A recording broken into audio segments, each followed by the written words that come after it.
Guys இன்னைக்கு நாம பார்க்க போறது என்னன்னா ரபடி கேக் வாங்க பார்க்கலாம். அதுக்கு முன்னாடி என் வீடியோ லைக் பண்ணி சப்ஸ்கிரைப் பண்ணி கமெண்ட் பண்ணுங்க, ஷேர் பண்ணுங்க. ஒரு பவுல் எடுத்துக்கங்க. அதுல 2 கப் मैदा, 1/2 cup sugar powder, 1 spoon baking powder, 1/2 spoon baking soda எல்லாம் சேர்த்து நல்லா ஜலிச்சிக்கங்க.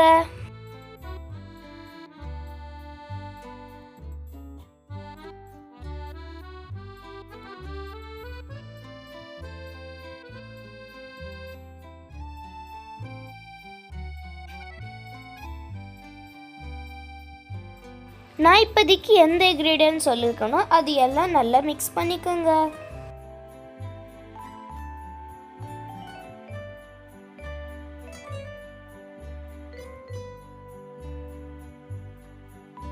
ஒரு கப் பால் எடுத்துட்டு அதில் கொஞ்சம் கொஞ்சமாக பால் சேர்த்து நல்லா மிக்ஸ் பண்ணுங்க.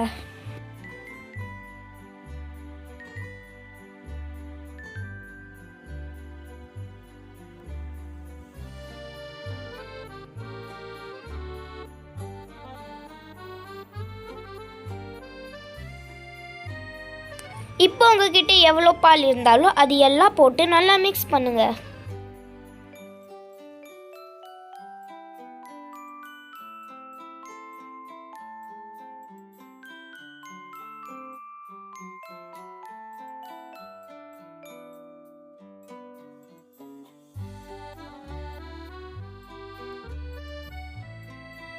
நாம் செஞ்சு வச்சிருக்கிறதுல ரொம்ப திக்காகவும் இருக்கக்கூடாது, ரொம்ப தண்ணியாட்டவும் இருக்கக்கூடாது. நல்லா ஃபுல் கண்டிஷனாக வரணும்.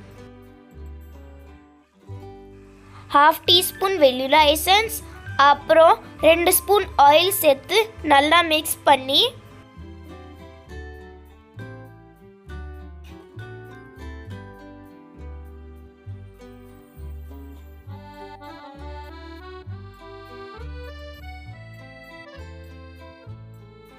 ஒரு கேக் டின் எடுத்து அதில் எண்ணெய் நல்லா தேய்ச்சி அது மேலே பட்டர் பேப்பர் போட்டு அதுலேயும் நல்லா எண்ணெய் தேய்ச்சி நாம் செஞ்சு வச்ச கேக் பட்டர் அது மேலே போட்டு 2 வாட்டி டேப் பண்ணி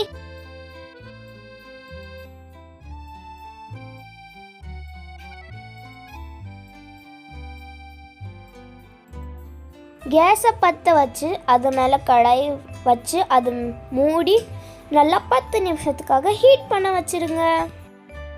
இப்போ இதோட மூடியை திறந்து நாம கேக் டீனை வச்சிடலாம்.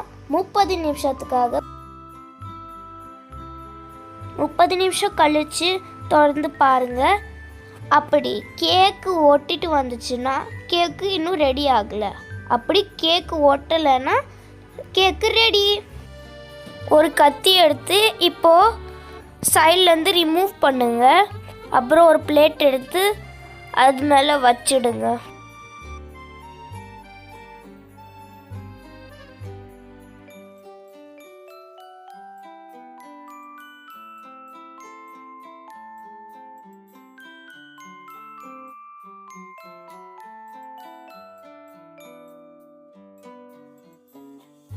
ஃபுல் ஃபேட் மில்க் எடுத்துக்கோங்க, 1/2 லிட்டர்.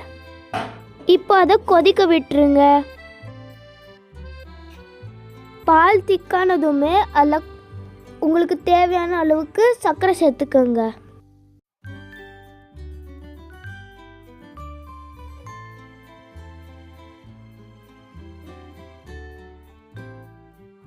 கொஞ்சமாக ஏலக்காய், அப்புறம் கொஞ்சமாக எல்லோ ஃபுட் கலர், அதை ரெண்டும் நல்லா மிக்ஸ் பண்ணி வச்சுக்கோங்க. இப்போ பால் ஃப்ரிட்ஜில் 1 ஹவர் வச்சிருங்க.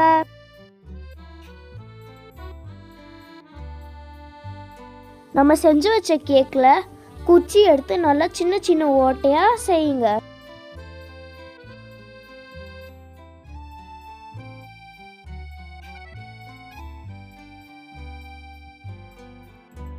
இப்போ ஃப்ரிட்ஜிலேருந்து பால் எடுத்துகிட்டு வந்து அது கேக்கு மேலே நல்லா ஊற்றிக்கோங்க. நீங்கள் இந்த கேக்கில் ட்ரை ஃப்ரூட்ஸ் கூட சேர்த்துக்கலாம். அவ்வளோதான் ஃப்ரெண்ட்ஸ். எங்கள் வீடியோ உங்களுக்கு பிடிச்சிருந்தா லைக் பண்ணுங்கள், ஷேர் பண்ணுங்கள், கமெண்ட் பண்ணுங்கள். அப்புறம் இது செஞ்சு பாருங்கள்.